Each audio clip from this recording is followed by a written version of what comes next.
Hello there. I know this is unscheduled, and thank you, Tech Troublemaker, for your question. Am I going live every day asking for a friend? Not intentionally, but I have a message that I want to bring to the table, and it's completely related to why I'm here. I'm having an audio issue when I have guests on here, and I was like, okay, you know what? Let's just go live and see if it shows up and see if I can, what I think is causing it.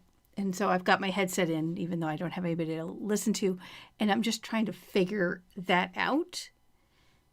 And I also want to talk about something that's been driving me a little crazy since, yes, this is twice now that I've done an interview-based YouTube live and had sound issues at my end only and had to reboot, just start everything up. And I mean, one of the answers right there is just clear my entire computer, maybe even reboot it. But I wanted to test a few things. So that's number one. And I want to talk about something that's been running around in my head the last couple days since that happened again yesterday about mistakes in marketing. Because we people, let me know. This is my question. Does fear get in the way of your marketing? And I think it gets in the way of a lot of people's marketing. I think that a lot of people either don't market because they're afraid, or they hesitate to market their businesses and promote what they've got to offer because they're afraid. They're afraid of things going wrong. They're afraid of things going wrong, like what's going on with me when I'm, dealing with tech and being like, I don't even know what this problem is and I need to fix it and I can't even duplicate it. And I just want to side note the fact that I'm trying to just duplicate this problem so I understand what it is kicking me back to the good old days when I was I was in the Air Force and I worked for Hewlett Packard, all in tech, and I used to do a lot of troubleshooting. So I'm like, okay, can I just duplicate this? And one of the mistakes I'm making, in addition to having a problem here, is that when I have this mistake, I kind of freak out instead of being like, okay, let's see if we can figure this out. And I want to be respectful of everybody's time, and there's a plan in place. And so that's part of it. But I also am busy being a freak and being like, oh my God, I don't know what's wrong. Just take it away. Just fix it. And my default move is shut it down, bring it back up. It'll be fine. And it's always true. But that's not a great answer when you got a plan in place. I need to figure out what this is. And so I had YouTube open because I was thinking, and Luria from Live Streaming Pro suggested this, that perhaps I've got a challenge with, I've got a browser open somewhere. So I very intentionally opened YouTube and even said, let me know when this goes live, and nothing came out of that. So I don't know what that story is. So that's that. But I also wanted to talk about mistakes, not letting them stop us, and more importantly, what do we do when we do make mistakes? Tech Troublemaker. Remind me, if you would, of your first name. I'd love to be able to call you that, although I love the name Tech Troublemaker. It sounds very mysterious, like we should be careful about you. But you're a lousy salesperson, and I hate self-promotion because of it. And that's just it, is, are you a lousy salesperson, or do you just not have the experience that you need to be better at it? And how do we make that? This is exactly right. How do we get that experience? We put ourselves out into the fray, even though we're afraid of something going wrong and pretty much expecting something to go wrong. But we can do all the training in the world, but until we put ourselves in that situation, we're not going to be able to fix the problems that we experience. We're not going to put together the mental scripts that we need for when things go wrong, or stop them from going wrong in the first place. Hello, Roy. Thank you. And I think I knew that. I just was like, I'm seeing Tech Troublemaker, and like most people who go live, part of my brain just stops working while I'm here. But I really just want to talk a little bit about mistakes we make and fear of mistake. Let's start with that, fear of mistakes. And I'm wearing this shirt very intentionally. I was actually wearing it because I was out walking, and it's one of my shirts from the Pan Mass Challenge, which is a bike ride across most of Massachusetts. But I really love commit and you'll figure it out, because I think that that's a great way to think about that hesitation we have to take the actions that we need to be taking. And if we want to grow our business, we have to put ourselves out there. And that sucks for those of us who hate to put ourselves out there. we're afraid of what's going to go wrong. We're afraid of being judged. We're afraid of a lot of things that we're imagining are going to be awful. And I'll promise you that the chances are that when you do choose to put yourself and your content out in the world, if it goes bad, it'll never go as bad as you imagine. It just won't. And when you do have problems, and I'm not going to say you won't, because you will. The more tech involved, the more problems you'll have. When you do have problems, you'll then learn how to fix them. And if they happen a couple times, that's just the process of learning. When we hold ourselves back, when we choose to allow fear and loathing of marketing hold us back from marketing our businesses, we silence ourselves and we stifle our business. It is imperative, it is vital to ourselves and our businesses that we do it. And the part of the reason I wanted to talk about this today, in addition to let's just do this, is when we make mistakes or when we have tech problems or when things don't go wrong, they weigh on us for a day or two. And for me, on a Friday, it sucks going into a weekend with this weighing in my head. And I'm like, darn it, I don't like going into the weekend with bad feelings from the week. So I'm like, let's just jump on here and see how it goes. And I really felt this desire to talk about this. And it's also, and this is kind of one of my answers to what do you do when things go wrong? Go back, get back in there like immediately and address it and try to just redo it somehow. Get yourself back in that situation as fast as you can. It's a get back on the horse methodology, but I think that we need to, while it's still ripe and raw, but while we're still really close to it because we've been practicing it, and I think we have the best chance of fixing it if we get back in there relatively close to when it went wrong. I think that that's part of what's going to help us do better, because the longer we sit in it, the longer we stay away from it, the longer and the harder it's going to be to get back and do it again. But I have notes. I actually have notes. They're scribbled. But I have notes about what to do when we make mistakes.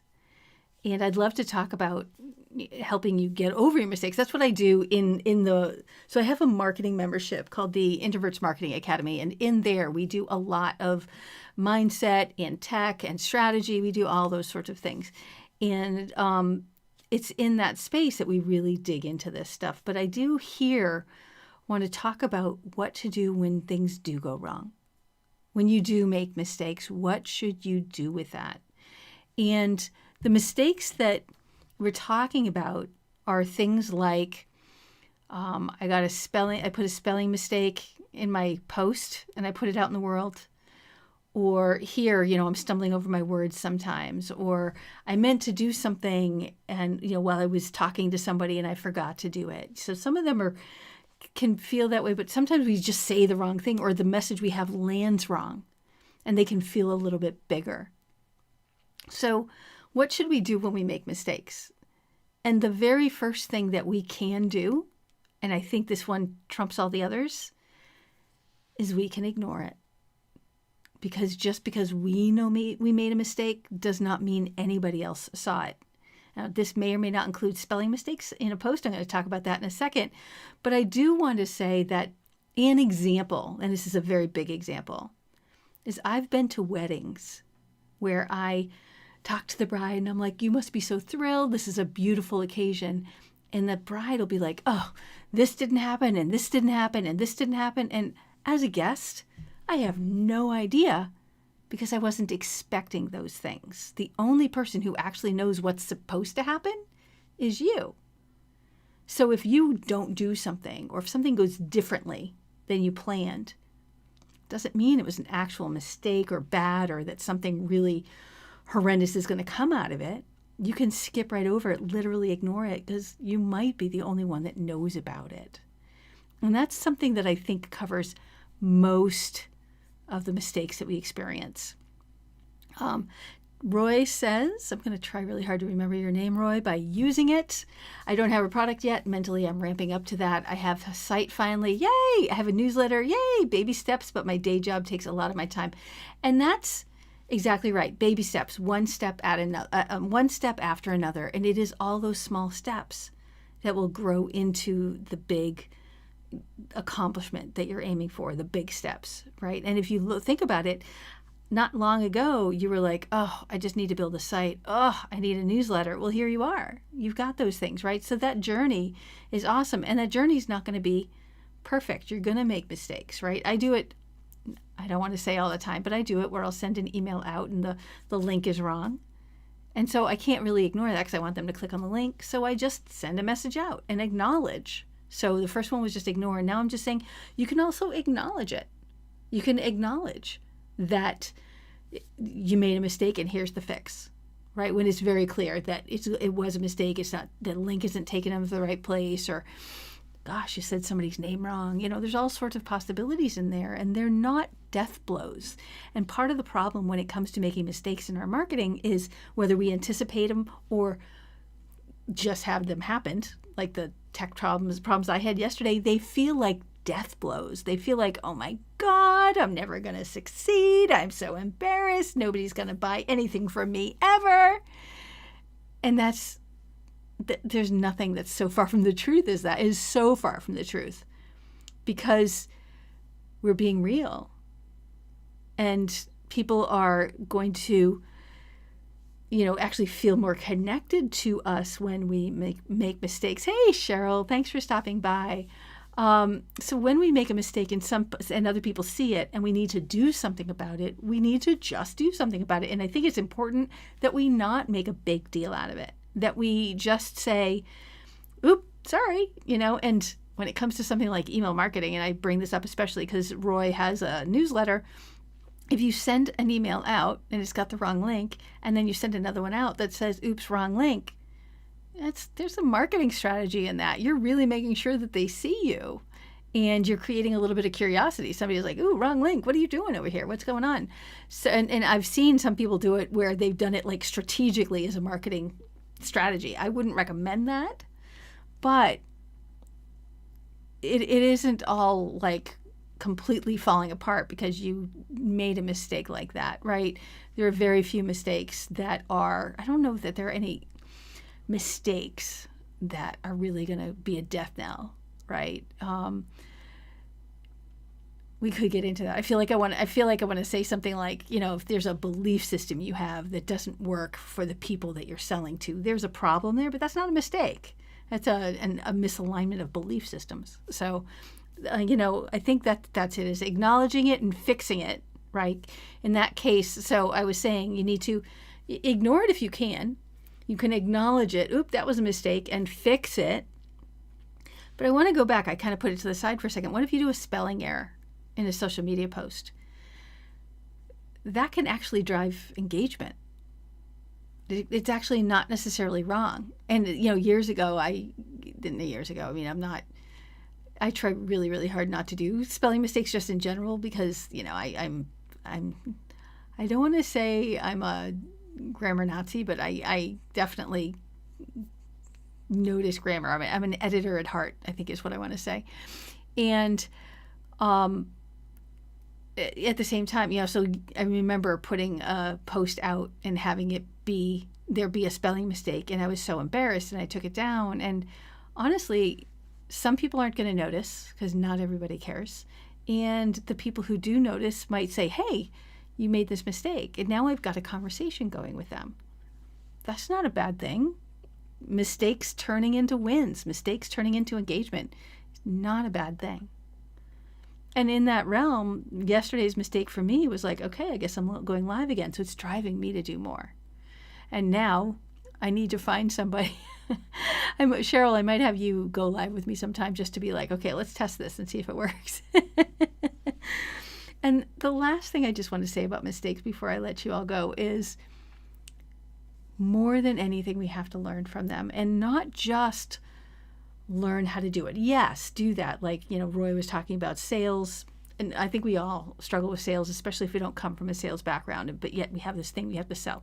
So how am I going to do that? And it's going to be a stumbling learning experience. So I'm going to learn how to do the thing, but I'm also going to learn how to rebound from mistakes. And I'm also going to learn how to respond to them more naturally, especially if they happen in the moment. and what I can say to move out of that situation gracefully. And I saw that from you. Tech Troublemaker was saying, boop, you have to give yourself grace and realize that mistakes make us more human to our audience. 100%. That is exactly right. And that is beyond any other the reason that we need to be not just okay with making mistakes, but be willing to commit and figure it out as we lean into our marketing for the sake of making connections. And in fact, if we're holding back because we're worried about making mistakes, we are focusing in the wrong place. We're focused on us. We're focused on how we're showing up. And it's actually very egocentric versus, regardless of whether or not I make a mistake, I'm here to help them. And what do they need from me? And how do I need to show up to help them? What are they going to get from it? And aren't I doing them, whoever they are, their audience, your audience, aren't you doing your audience a disservice if you don't show up because you're worried about making a mistake, when honestly, you showing up to serve them isn't a mistake. And no matter, even if you stumble, you've done them a wonderful service. And that's where the work is. And that's where the job really is for us. And the joy is for us, is making a difference in somebody else's life because we chose to show up despite the fear, not without the fear. We're not going to not be afraid. That's crazy. If you're not afraid, we don't care. We're afraid because we care. But we're going to do it anyway because we've got something to say, because we've got somebody to help, because we've got something to offer that in some way is going to serve somebody else's life. And I say that a very specific way because I have clients who are artists and they worry that it's not helping somebody else, and it is. Art brings joy, right? Anything you have to offer is something somebody else wants, needs, and will benefit from. And it's our job, therefore, to do them a service and get out there to help them in any way that we can. So I invite you to commit, to put yourself out there and to figure it out along the way, because you've got this. You can absolutely do this. It's not that you won't be afraid. I'm afraid. It's not. I'm like, okay, here we go. Press the live button. We're all afraid. The difference is some of us do it anyway, and I invite you to do it anyway. All right, my friends, it is Friday as I talk about this, and I am done for the week. I hope you are too. Let's take some downtime and try this again next week, and I will be here next Thursday live. Roy asked me at the beginning, am I doing this every day? Not every day. There'll be some pop-ups every now and then, but I'll be here next Thursday sometime. And I will look forward to seeing you then. Until then, take care. Have a great weekend. And thanks for being here. Appreciate you. Talk to you soon.